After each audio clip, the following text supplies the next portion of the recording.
নারী পুরুষ উভয়ের কাছে সৌন্দর্যের অপরিহার্য অঙ্গ তার চুল। ইদানিং চুল পড়ার সমস্যা বাড়ছে।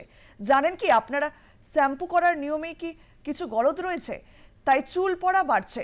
জানুন শ্যাম্পু করার সঠিক নিয়ম। জানাচ্ছেন হোমিওপ্যাথির প্রবাদ প্রতিম চিকিৎসক ডাক্তার প্রকাশ মল্লিক।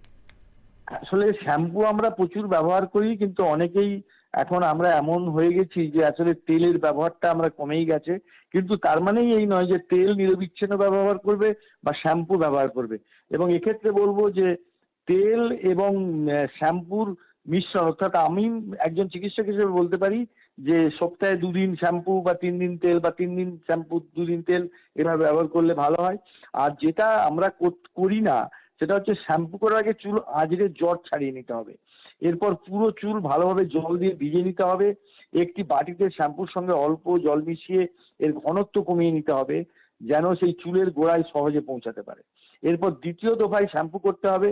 এবার আর ম্যাসেজ নয়, কারণ ম্যাসেজের ফলে চুলের গোড়া থেকে সিবাম নামক এক ধরনের তেল নির্গত হয়। এটি থাকলে তার শ্যাম্পু করে লাভ নেই। তাই চুল শ্যাম্পু করতে হয় 2 বার, অর্থাৎ প্রথমবার করে নিতে হয়, তারপরে দ্বিতীয়বার করতে হয়। জল দিয়ে ফেনা ধুয়ে ফেলার পর কন্ডিশনার ব্যবহারের পালা। চুলের আগেই কন্ডিশনার লাগিয়ে কিছুক্ষণ রেখে ধুয়ে ফেলুন। মোটা তোয়ালে জড়িয়ে প্রথমে চুলের জল নিংড়ে নিতে হবে। এরপর ঠান্ডা বাতাস বের করে এমন হেয়ার ড্রাই বা ফ্যানের বাতাসে চুল শুকিয়ে নিতে পারেন। যে ভুলগুলো আমরা করি, শ্যাম্পু করার আগে অনেকেই চুলে তেল দেন। এতে সমস্যা না থাকলেও ময়লা চুল তেলে দেওয়া যাবে না। এবং চুল ভালো মতো না ভিজিয়ে সরাসরি শ্যাম্পু দেওয়া যাবে না। জোরে জোরে ঘষে ময়লা পরিষ্কারের চেষ্টা করা ঠিক পদ্ধতি নয়। কন্ডিশনারের গোড়ায় নয়, শুধু আগায় ব্যবহার করতে হবে।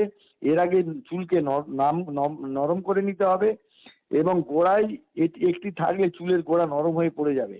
এবং চুল ধোয়া শেষে তোয়ালে দিয়ে জোর করে ঘষে মশা উচিত নয়। চুলের জল শুকানোর জন্য গামছা বা তোয়ালে দিয়ে চুল ঝাড়া ঠিক নয়। ভেজা চুল আঁচড়ানো উচিত না। সম্ভব হলে চুল আঁচড়াতে কঠিন চিরুনি ব্যবহার করুন।